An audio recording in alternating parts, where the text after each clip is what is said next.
সেখানে কেউ যদি বিধানসভা নির্বাচিত হন তার আগে অন্য কোনো সাংবিধানিক প্রতিষ্ঠানে যদি তিনি নির্বাচিত থাকেন, কোনো পদ আবৃত্ত করেন, তা থেকে অপসারণ এই কি বলে পদত্যাগ করতে হবে। এটা করেন। হ্যাঁ, ভারতের কোনো কোনো রাজ্যে একই সাথে বিধায়ক, মন্ত্রী এবং মেয়র থাকতে পারে। এটা পশ্চিমবাংলাতে আছে। এটা পশ্চিমবাংলার তার যে বেঙ্গল মিউনিসিপাল অ্যাক্টে এটা আছে, কিন্তু ত্রিপুরাটির যে অ্যাক্ট সেটা নেই। এটা অত্যন্ত গর্হিত। আমরা সিপিআইএম আমরা এর বিরুদ্ধে আমরা করছি এবং আমরা আইনগত দিক পরীক্ষা আমরা করছি, এর বিরুদ্ধে কি ব্যবস্থা গ্রহণ করা যায় তা দেখার জন্য। তৃতীয় হলো ক্ষেত্রে যেটা আগেও বললাম, তার সাথে হলো উচ্চশিক্ষা, কি মিউজিক কলেজ, কি ডিগ্রি কলেজ, কি টেকনিক্যাল কলেজ, অসংখ্য লেকচারারের পোস্ট, ফ্যাকাল্টির পোস্ট খালি আছে। এগুলো নিয়োগ করার কোন প্রশ্ন নেই। টিপিএসসি কে দেওয়া হয়, কদিন বাদে আবার ক্যান্সেল করা হয়। এখানে শেষ না। এই সমস্ত কলেজগুলো চালানোর জন্য যখন টিচার নেই, তখন যে গেস্ট লেকচারার দিয়ে চালানো হয়। এই গেস্ট লেকচারারদের ক্ষেত্রে ইউজিসির একটা গাইডলাইন আছে। একজন গেস্ট লেকচারারকে মিনিমাম সপ্তাহে কটা ক্লাস দিতে হবে, আর মাসে মিনিমাম তাদের স্যালারি অর্থাৎ ইনকাম বা ভাতা যেভাবেই বলুন এটা কত হবে, এটা কম হতে পারে না। কিন্তু এই সরকার তারা একজন গেস্ট লেকচারারের সে মিনিমাম যে ওয়েজ বা অনারেরিয়াম সেদিকেও তারা নজর দিচ্ছেন না, সেই স্কেলে তারা পান না, এবং প্রতি সপ্তাহে যে কটা ক্লাস দেওয়া দরকার তাও করেন না। তো এইভাবে গোটা শিক্ষা ব্যবস্থাকে যেভাবে এই নষ্ট করে দেওয়া হচ্ছে, এটা অত্যন্ত দুর্ভাগ্যজনক। তার সাথে হলো রাজনৈতিক দুর্বৃত্তপনা। আমরা গেল লোকসভা নির্বাচন তো দেখেছি, এগুলো নিয়ে অনেক বলা হয়েছে, পুনরাবৃত্তি করছি না। এখন সামনে পঞ্চায়েত নির্বাচন হবে। ভারতীয় জনতা পার্টির শাসক দল বা তাদের যারা এই পুরনো শরিক বা নতুন শরিকরা ভালো করেই জানে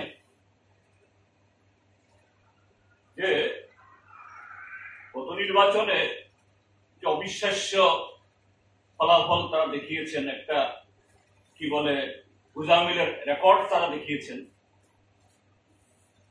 আসলে মানুষ অন্তর থেকে তাদেরকে কজন তাদের পাশে কিভাবে ভোট পেয়েছেন তারা ভালো জানে। সমস্ত সারা দেশে যেমন একটা অনৈতিক পথে নরেন্দ্র মোদীর নেতৃত্বে তৃতীয়বার ক্ষমতায় এসছে, যদিও তারপরেও 400 পার নাম দিয়ে 300 পার হতে পারেনি, এককভাবে সংখ্যাগরিষ্ঠতা লাভ করতে পারেনি। এই রাজ্যে হয়তো জিতেছে সেরকম ভাবে, কিন্তু মানুষের কাছে এই ফলাফল তারা বিশ্বাসযোগ্য করে দিতে পারে। তো ফল যাই হোক, কিন্তু এদের অন্তর জানা আছে যে জনগণের কাছ থেকে একটা বিরূপ প্রতিক্রিয়া হচ্ছে, এবং আগামী নির্বাচনে যদি এরকম করতে চায় হবে, কিন্তু তাদের পথ নেই। সামনে পঞ্চায়েত নির্বাচনের জন্য স্টেট ইলেকশন কমিশন ইতিমধ্যেই কিছু আওয়াজ দিয়েছেন। আগামী জুলাইয়ের শেষে বা আগস্টের প্রথম দিকে, না ঘোষণা তো হয়নি, আভাস হবে। কিন্তু ত্রিপুরাটি নির্বাচনের পরিবেশ কোথায়? এই নির্বাচনের পরিবেশ এমনিতেই নেই। এটাকে আরো জটিল, আরো বিষাক্ত করার জন্য আপনারা দেখেছেন যে বিডিওরা সর্বদলীয় মিটিং ডাকছেন। বিডিও অফিসের চত্বরেই বিরোধী দলের কর্মীরা আক্রান্ত হয়েছেন। একটা ক্ষেত্রে কেউ একটা গ্রেপ্তার নেই। একটা ক্ষেত্রেতেও ব্যবস্থা গ্রহণের কোনো উদ্যোগ নেই। এই অবস্থা চলছে। সেই জায়গায় আমরা দাবি জানাচ্ছি যে আগামীকাল বোধহয় ফাইনাল ইলেকট্রনিক প্রকাশ হবে, 24 তারিখ। এরপরেই ডিক্লারেশনের প্রশ্ন।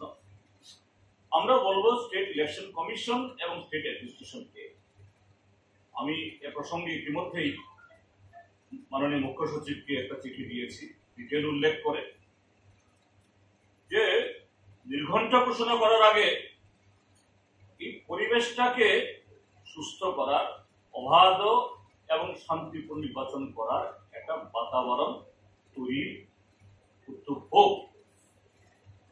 হ্যাঁ, তারপরে রাজনৈতিক দলগুলি প্রতিদ্বন্দ্বিতা করবে, কোন দল হারবে, কোন দল জিতবে। তার সাথে হলো যে বিগত যে পঞ্চায়েত নির্বাচনের অভিজ্ঞতা বলছি,